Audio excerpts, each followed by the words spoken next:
Thank you for tuning in to another episode of Schoolin The SiSTEM. I'm your host, Darian Kelly, and today I have a very special guest, Whitney Frederic. Whitney is the CEO and founder of It's Seasoned. Whitney is a God-fearing woman who has decided to walk by faith and take a chance on starting a business. Whitney, thank you for being a guest on our show. We're definitely grateful to have you on this episode. Thank you for having me, Darren. Absolutely. So tell me, I guess for you to kind of kind of catch everyone, just how has, I always ask this question because I'm always curious, like just how has like, these past couple of months been, or this past year, right? It's a lot of, events, a lot of things taking place as far as COVID. How have you been just kind of handling it, just from, just a mental aspect? Like how have you just kind of just been, staying afloat and just staying energized and energetic in spite of all the other things that's going on in the world? Honestly, in the beginning, it was very difficult because I spent a lot of time watching the news, Mm, and it was not good for my mental health. So right. since then, I've been making sure that I don't consume too much news that they have out, just Mm, so I can stay sane. I mean, I know that we're in a pandemic, but there's right. other things that I can do, as far as like riding my bike, hanging Right. out with my family, and things of that sort. So just staying away from the mass Yes. media and Yes. trying to like do other things. So like cooking, Mm. my bike, and hanging out with like family and stuff. Socially distanced, but yeah. Absolutely. Yeah, it is it's definitely, I agree with you. Not even just with what's going on now, but I just think that sometimes when you're consuming so much, whether it's the TV, whether it's social media, it's very difficult to kind of detach from those things because they are part of our lives in some way, form, or fashion. So detaching from those things and kind of finding that balance can be difficult, but it could, save your sanity. It could protect your mental moving forward. So yeah, I definitely can attest to that. You touched on two things, family and cooking. And I just wanted, just for our listeners and viewers to learn a little bit more about, your background and your family and like how that is like kind of played a part in, your passion for cooking. Oh, okay. So am Haitian descent. So I started cooking by watching my grandmothers cook and also my mother cook. And it was just something that I had to do essentially as Mm, a woman. Like that's something that they instill in us very early, learning how to cook and how to maintain a household and things of that sort. But the reason why I enjoyed it is because I love eating and I love yeah, tasting new absolutely. things. Yeah. So being around them just allowed me to learn how to cook, but then my passion wasn't really like formed up until when I went to college and I was essentially forced to cook for myself because I was away from home cooked meals. Right. Um, yeah, so Yeah. And, and, I hope and that I, answers. Yeah, and it's funny because I just think that like in our community, like cooking and eating is tradition. I grew up in a family of most of my family. I have like so many aunts. It's kind of like when Kanye West on the Roses song when he's like so many aunties, we can have an auntie team like that kind of a dynamic in my family. Like it's so many aunts, but they were always like cooking. They were always the ones that were like I was observing, like I would do, I would do little things here and there to kind of assist them, in those efforts. And it's such a, big part of, our community, in the sense of like, it brings everyone together. The food, the energy is different when you have those events with family and there's cooking involved. There's, going to the grocery store, making sure you don't forget anything on the list, like just the whole kind of a, dynamic. It's a huge event.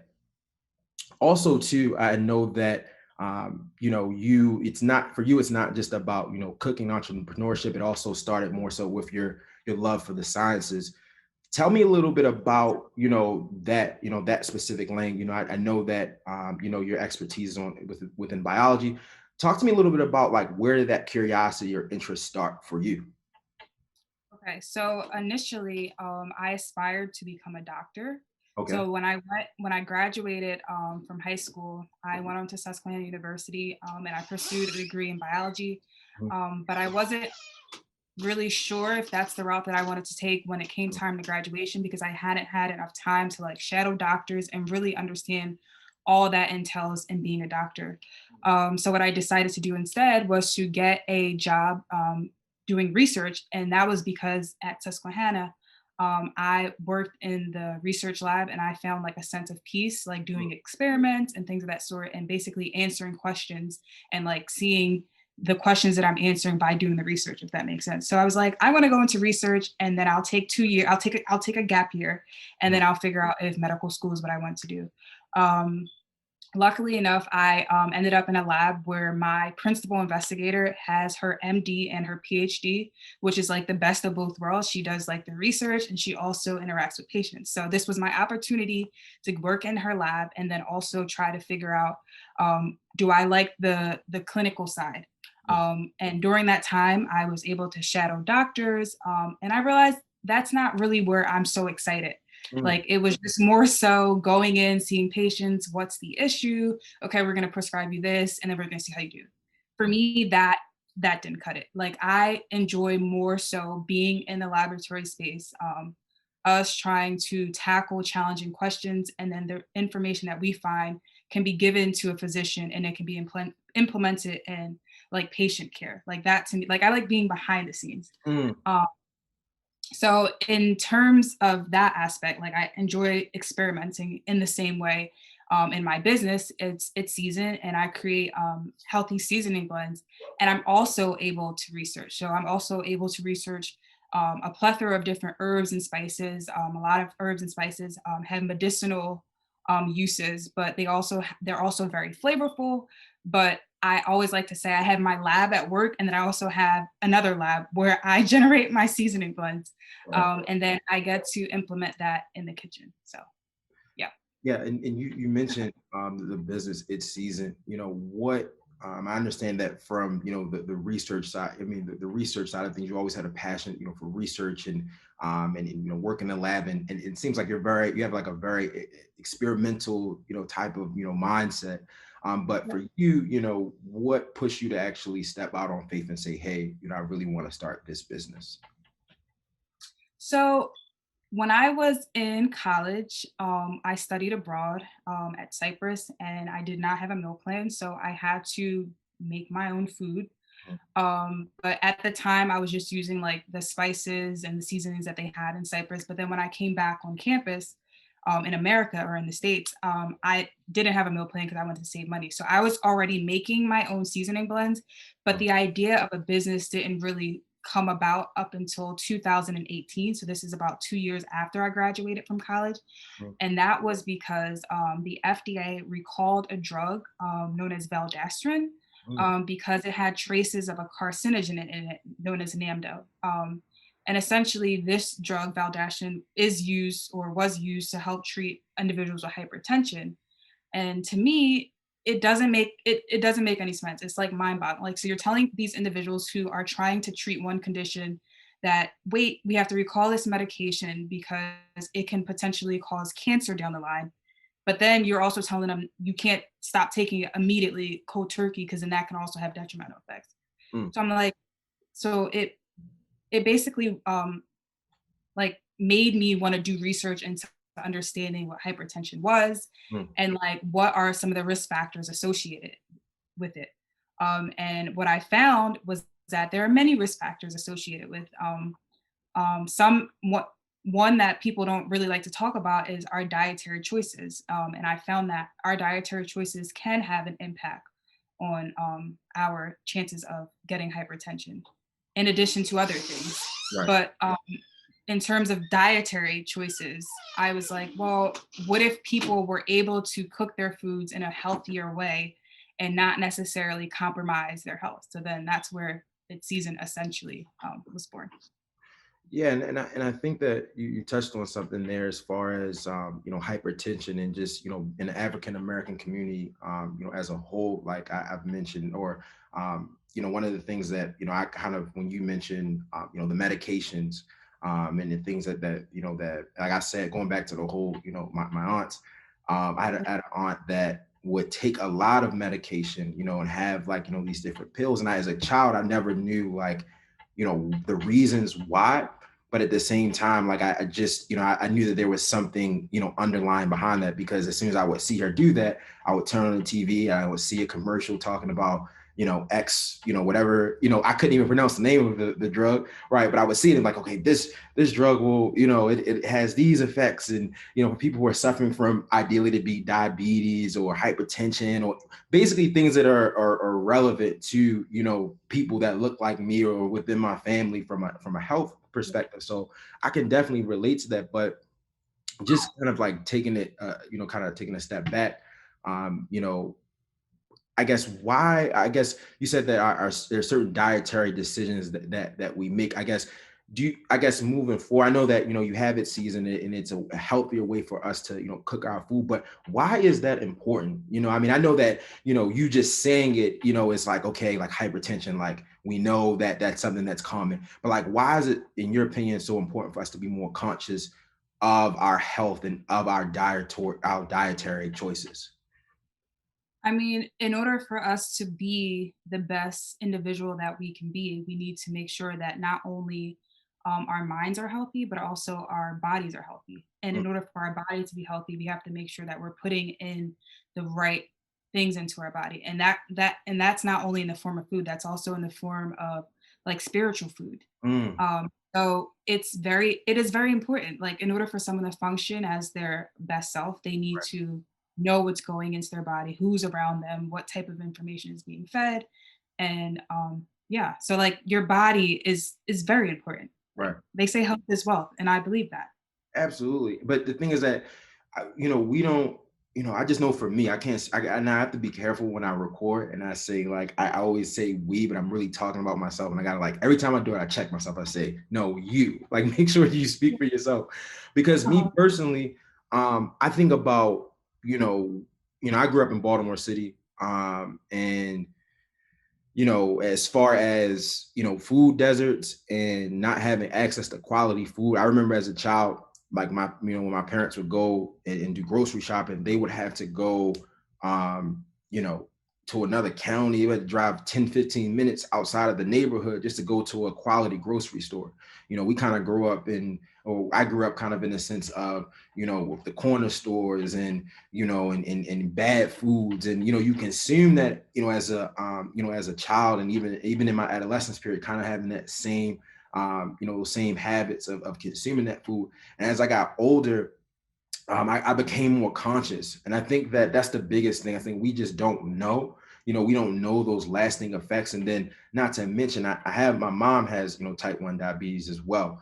And so, me learning about that, as a teenager and as a young adult, it allowed for me to really be conscious of the things that I put in my body, because you see it, but oftentimes you're just not as conscious. And then even when you are conscious, you're not making those decisions of, like, am I going to, instead of eating out, like, am I going to cook my food? Am I going to go to, a place where I can get quality fruits and vegetables? Or, am I eating a balanced meal? Am I, spiritually as well? Cause like you said, it's a balance, right? What am I, what am I, adjusting spiritually, right? Cause it's a balance.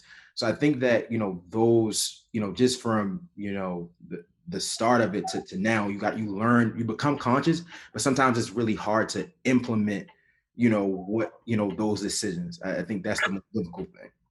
yeah, I agree. And also, when you mentioned the thing about food deserts, Mm, that was actually something that I'm going to be talking about soon on my page, simply because one thing that I did notice, like we could talk about all the health disparities, but we also have to talk about what is contributing to those health disparities. So, like you said, there are some individuals that live in food deserts and communities where they're unable to get access to healthy fruits and vegetables and things of that sort.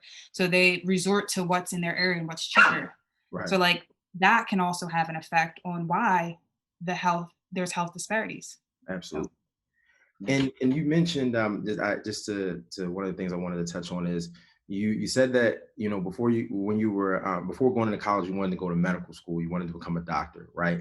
And I Yep. think that, a lot of people come into college with high aspirations. Like, I know for me, I mean, I went to Susquehanna as well, Susquehanna University as well, and I came in, philosophy major. I was like, I would, for me it was more so about, like, I didn't really know what I really wanted to do. I just knew that that sounded good. Like I didn't really know much about it. You know, when you come in at, you know, like 18 years old, you telling people like, oh, I want to become a lawyer, and you don't even really know what that life is. Like you know, I was just so kind of you know, oblivious to it all, but I just knew it sounded good. I guess for you, what advice could you give to, you know, students who are, you know, I know that now is different from when we were in school just because of COVID and things like that, but you know, what is some advice you would give to students who are like coming in, having a certain, you know, having a certain kind of a way in which they want to approach their career coming in, and then once they as they get older,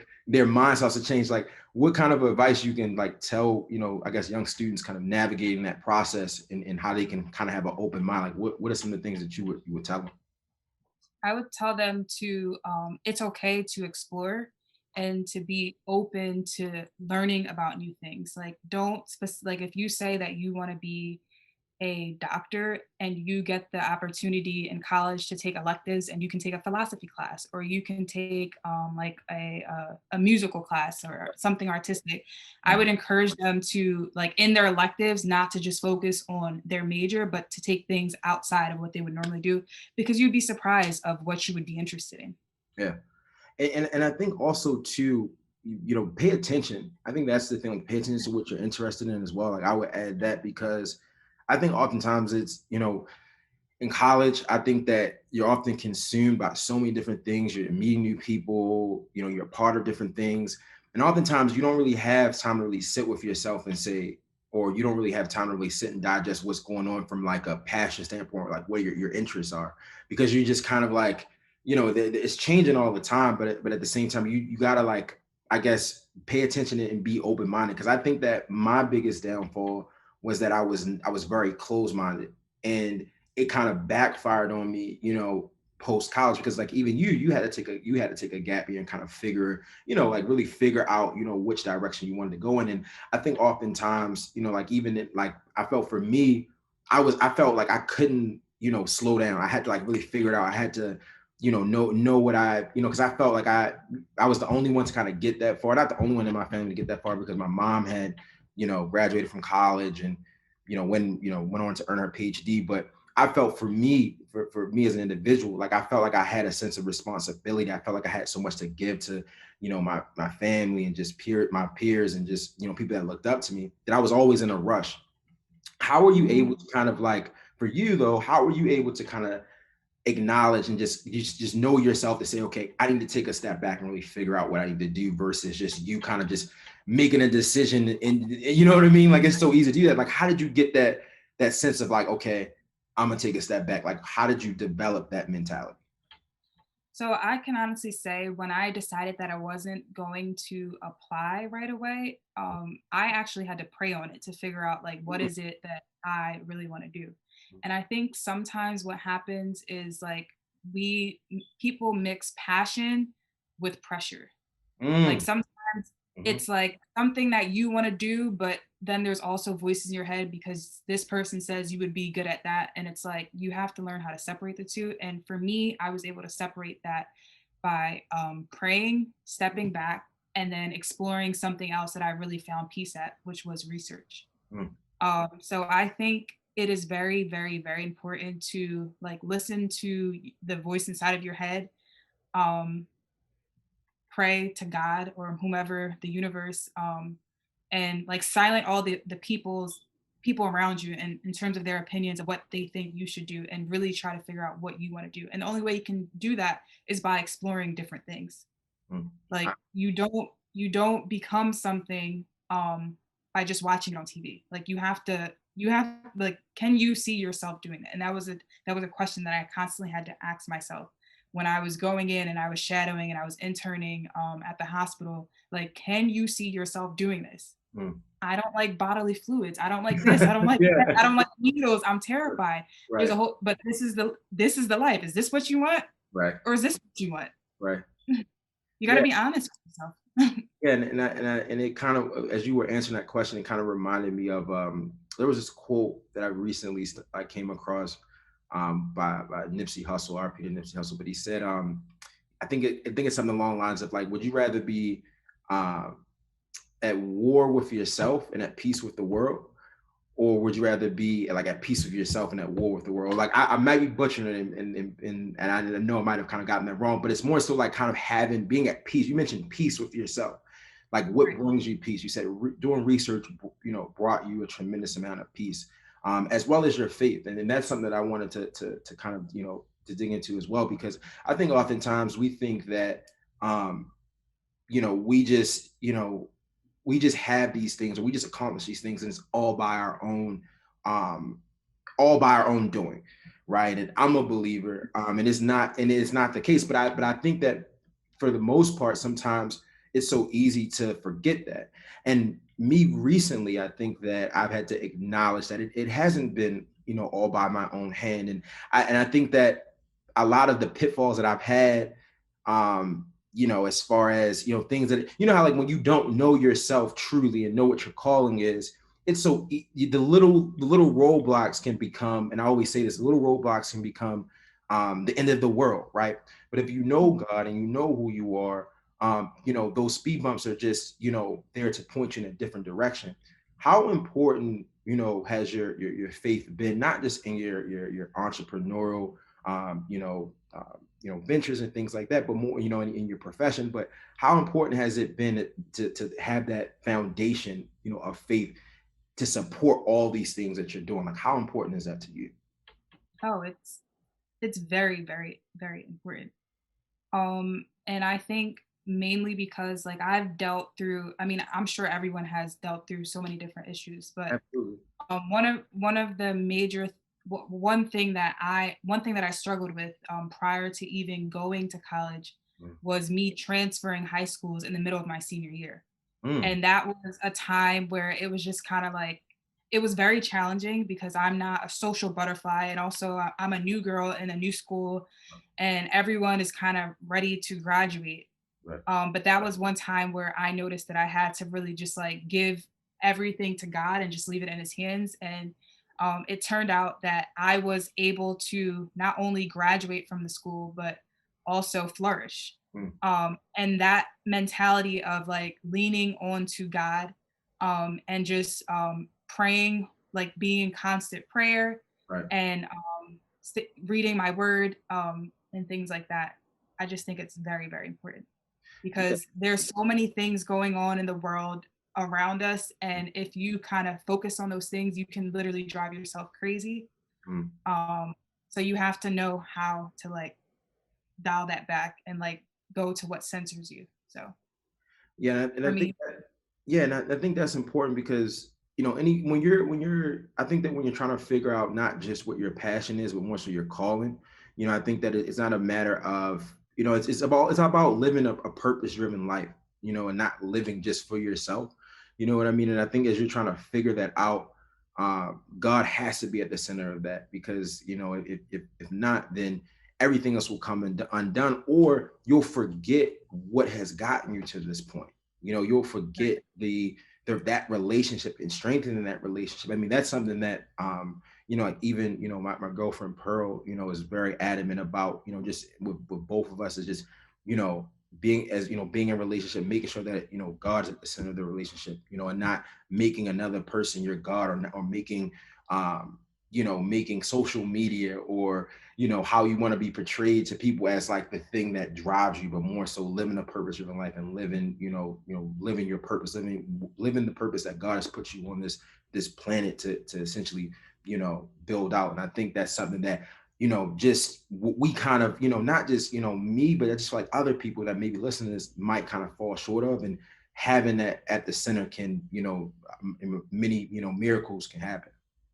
right? And another thing that is also important is being obedient, because Mm. sometimes we may want to do something and we think that's what our purpose is, and then God says no, like this is what I want you to do.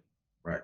Like for example, like me wanting to go to medical school and do that, like I'm not even so sure that's something that God wanted, or if it's something that Right. I just wanted Yeah. because it sounds, you know what I mean? Like Right. so that's another thing, like learning how to be not only like focusing on God, but also being obedient.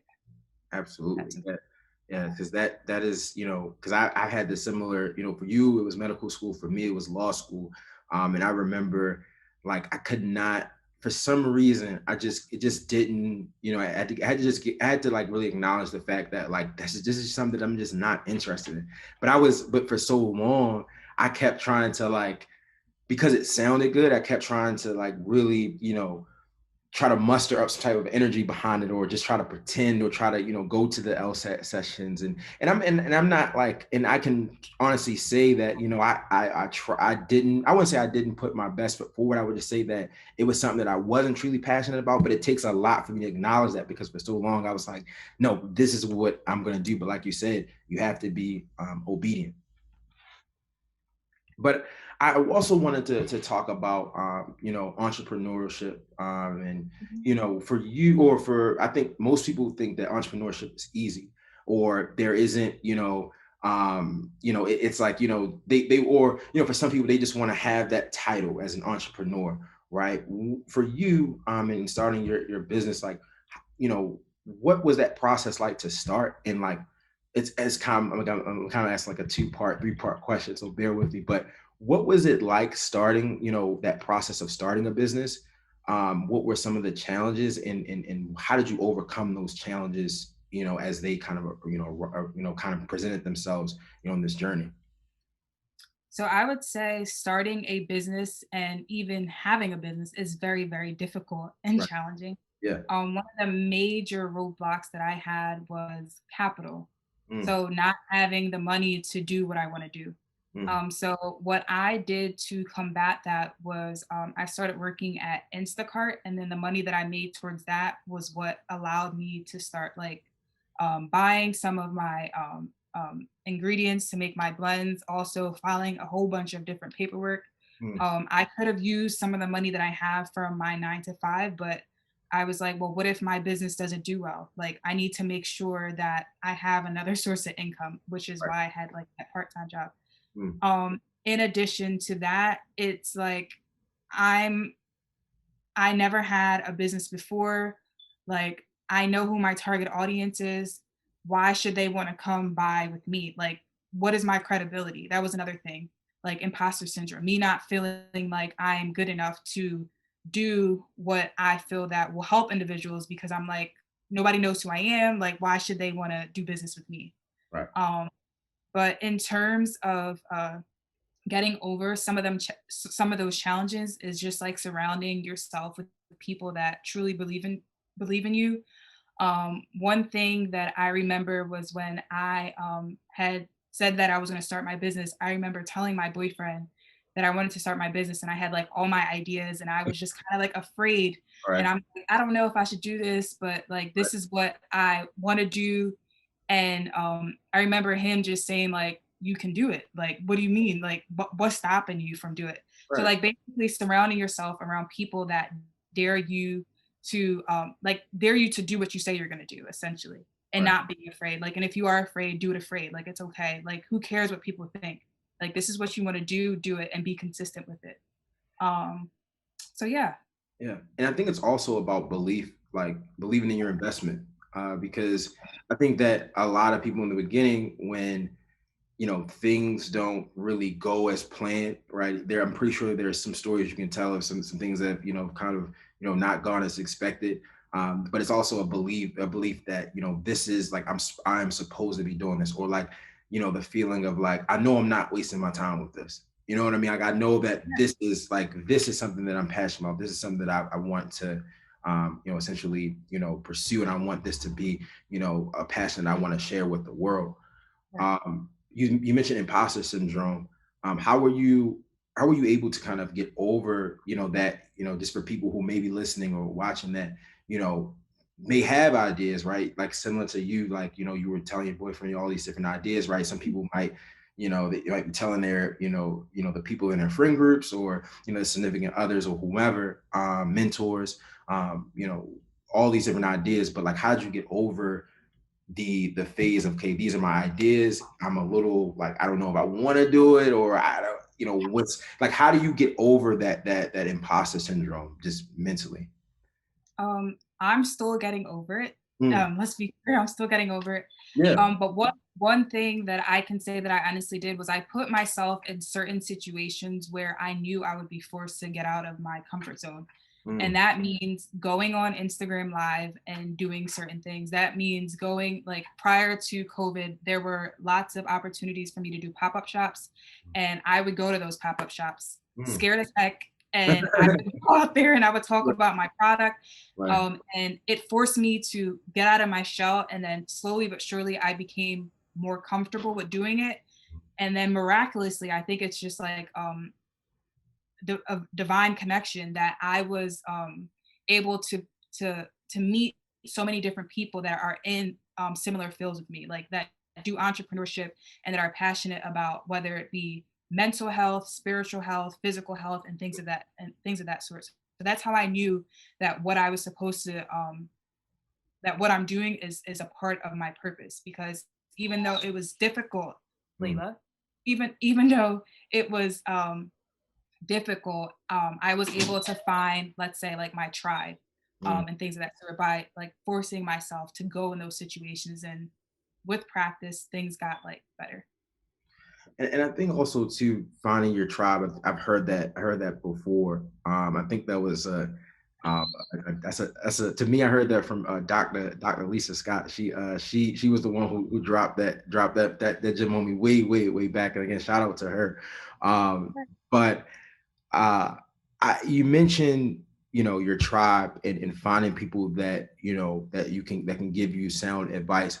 I think that when, just guests that we have on this show, we stress mentorship. This is a show about mentorship, right? So you might have someone who may be listening, male or female, regardless of race, what have you, may want to start their business, may want to start their own seasoning business, or want to get in a similar vein. And mentorship is important, but I think oftentimes, not a lot of people talk about how to maintain relationships with mentors, and within your network. And I wanted to know, what are some of the things that you do, maybe on a bi-weekly, maybe on a monthly basis, as far as making sure that those relationships that you've established, like you said, not even just within business, right? Health, spiritual, you have spiritual mentors, things like that. Like, what do you do to kind of keep those people engaged, and, keep those relationships that you built, keep those intact, and continue to build off them? Like, what are some of the things that you do? So one thing that I do is I tend to document everything. So I have like a planner, and in my planner I like schedule when I'm going to be meeting with a lot of people. Right. But in terms of like some of my mentors, I would say like I have business accountability partners, Mm. and we actually meet every week, and we talk about things that we are going to be doing in our business, and we hold each other accountable. And if we need assistance with, like, let's say I'm trying to launch a new seasoning blend and I need assistance with graphic design, or I need assistance with this, like the people within my accountability group, they have different types of businesses and we all are connected to other people. So we're not afraid to connect each other with someone that we think will be helpful to us. In order to maintain those relationships, I try to be as genuine as possible. So I'm not just reaching out because I need help. I'm reaching out to see like, hey Erica, how's your daughter doing? Hey Brittany, like what are you doing this weekend with blah blah blah. So Right. like I try to be genuine, and then we talk business, but then we also have like a personal relationship as well. Yeah, and I think that that's the, one of the, I actually recorded a episode not too long ago, with a guest, and he was saying that, one of the things that people kind of, and not just a guest, his name is DJ Johnson, but he was saying that, one of the things that, we people, when people are networking, they often they don't really approach people on a human level.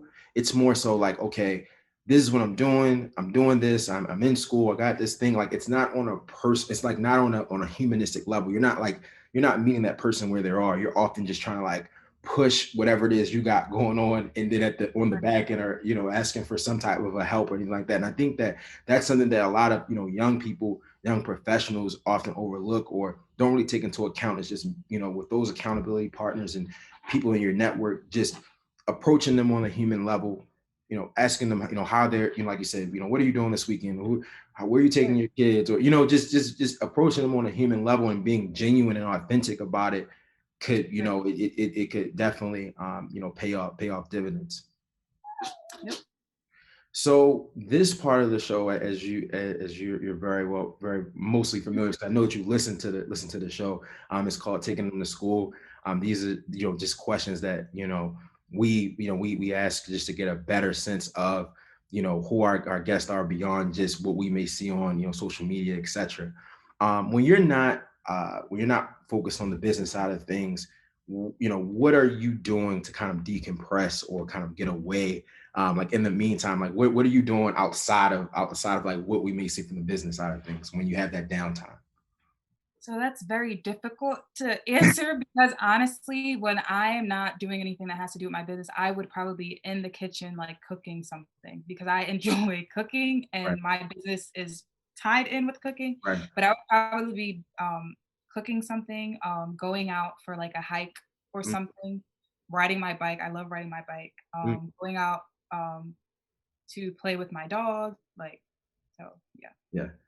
And also too, if you could cook for anyone, like it could be, like you, I don't know if you've ever like thought of this, but like I'm like in my mind, I'm thinking like people who cook, like who do it and who are passionate about it, they always like dream of like kind of cooking for someone or maybe doing like a show, or like not a show but like an event, right? So if you could cook for an event or cook for someone, like what would that event or person be like? What is like your dream to who like cook or showcase your products to? Hmm. So I would actually want to cook with someone instead Okay, of good. Okay, cooking. okay. Yeah. Hey, I'm sorry. No, because So I'm that's just, fun. you know what it is. I'm so sorry. I mean to cut you off. It's because I've been watching this show called this podcast called I Am Athlete. And there's this chef on there. Her name is Chef Nancy, and she like cooks, like she's been like a personal chef for a lot of different like professional athletes, Brandon Marshall. And the part of the podcast, she like cooks these different these like amazing things. They're always like, well, who did you cook for and all these different things. So I apologize with that with that approach. But okay, back to you though. If you could cook with someone, who would that person be? So I would want to cook with Miss Tabitha Brown. Mm, She is, I don't know, she's amazing. Like she is the most genuine soul that I could say that I've encountered through social media. I mean, I don't know her personally, mm, but she is into like healthy cooking. She's a vegan. She is also a believer. mm. And she honestly just spreads a lot of love and light every single day on social media. And she does that by sharing her recipes and things of that sort. So that's who I would want to cook with Okay. live if I got the opportunity to do that. Let's make that happen. We gotta make that Right. happen. For you, what I guess if there was maybe like one or two lessons that you've learned just in this and entire process, right? We've spoken in depth about your journey and where you started and what sparked the idea of its season. But what is like the biggest lesson that you've learned through that entire your journey to dating, just that process? That things are not linear, and you have to be willing to make adjustments and pivot when necessary. Absolutely. So I think that's that's what's yeah. yeah, it's like they say life isn't linear, but at the same time, you're a sum of all your parts. Right, You're not just one thing. And I think right, that what you just said is crucial because a lot of people, like what we were just discussing, how you have a one track mind, you think that you're gonna go one way, but you're kind of turn a blind eye to all the other possibilities you could potentially have that could bring a sort of happiness or sort of clarity to your life. So that's a true gem right there. And then I would say the last question is, we always ask all our guests this is, school in the system. Like, what does it mean for you to school the system? Schooling the system to me means encouraging someone to go against the grain and doing their own research, not taking things for face value, and doing the research, like in-depth research, doing your due diligence. Mm. So yeah. Yeah, and I think that's really important because oftentimes I think that we use the internet wrong, or people like say that, the internet is a source of information, but oftentimes we use it, or we think that the answers are all, always going to be there, but we have to take it upon ourselves to go beyond what we may see and really push ourselves to get the answers, for whatever it is, right? Whatever we're curious about, we can't just sit back and just think everything's just going to come to us. So we can, things that we might hear that may, we may question, or we're skeptical of, we got to take it upon ourselves to really figure it out and really, use whatever platforms it is to find those answers. So yeah, but Whitney, thank you for coming on the show. I believe that our listeners and viewers are gonna learn a lot about, not just, business, but more so how, faith, and how, your belief, and being passionate about something and bringing it to life, and the people that influence and go into it, they'll pull a lot, from those lessons and gems that you've, explained today. So thank you so much for coming on to the show. Awesome. Thank you for having me. Absolutely. All right. Take All care. right. All right.